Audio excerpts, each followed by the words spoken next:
Okay, so today I'm going to work through how to do standard deviation on a calculator. It's super easy, and hopefully you track with me really quick and we get this done. So, first off, we need to put numbers in our calculator.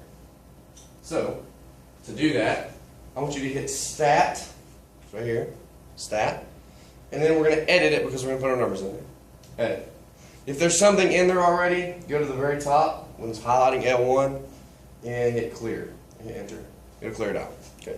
So the numbers I want you to put into your calculator are the following: 5, 9, 7, 4, 6, 250, okay, 35, 100, and 84. Okay, again, they are 5, 9, 7, 4, 6, 250, 35, 100, and 84. Okay. Now, to work with these numbers, we're going to go back into stat. I'm going to show you two ways to do this. The first is one variable statistics. Okay. So to do that, we're going to go stat again. Now, what's interesting is it saves those numbers. So even if I hit quit and I go back to the home screen, and then I go back into stat, my numbers are still there. So don't worry about your numbers getting deleted. If you mess up a step, just go back into stat. So from stat, I go to calc. Under calc, it's the first one. One var stats. One variable statistics. Get in. Now, I ask you, what list do you want me to work from? Well, where do we put our numbers? Well, if you don't remember I told you, hit stat, edit, where we put our numbers in. Oh, there it is. It's in L1. Okay, so our numbers are in L1. So let's go back to the calculation. Stat, calc, one var stats. Okay, and it's L1. Good, we haven't changed anything. Don't worry about this frequency list. That's for upper maths. We're not doing that yet. And go to calculate. Some of you may not even have this screen. You may hit one var stats and it automatically reads L1. That's fantastic. Okay, so this is what all it gives me. It gives me a lot of stuff. And you know most of this, but not all of it. First thing it gives me is this X with a line over it. In math, that means mean or average. Remember the first step I showed you yesterday in finding the variance and standard deviation was to find the average. Well, that's what this has done for you. The average of all our terms is 55.555. Okay? Then it gives you sigma x. What does sigma stand for?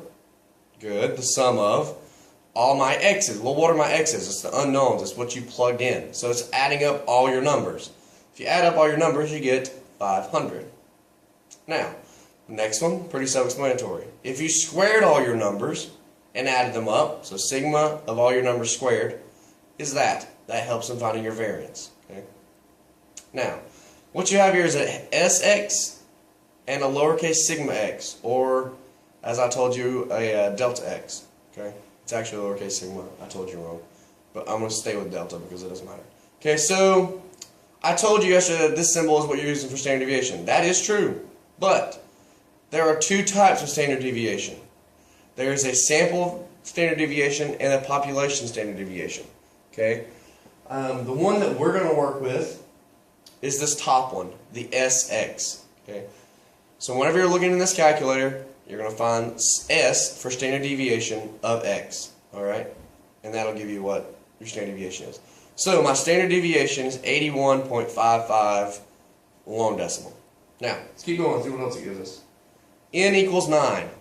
N represents the number of terms. So how many numbers do we put in? We put 9 in. Then it's got my minimum, my median, and my max. Okay? My smallest number I put in was 4. The median number was 9, and the max is 250. So there's a lot of good information here just from putting in my numbers and doing one var stats. But what if you don't want to see all that? What if you just want to find the standard deviation? Great. Let's hit clear. Clear the screen. This is the second way to do it. So the first was to go into stat. The second is going to go into second stat.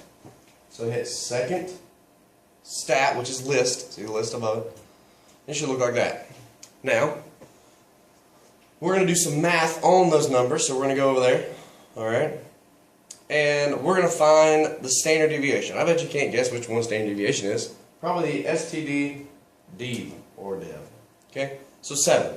You enter on 7. Now it's asking again, what do you want me to take the standard deviation of?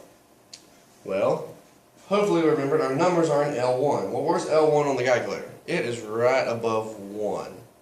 Okay, L1's right above 1. So we hit second 1, we get L1.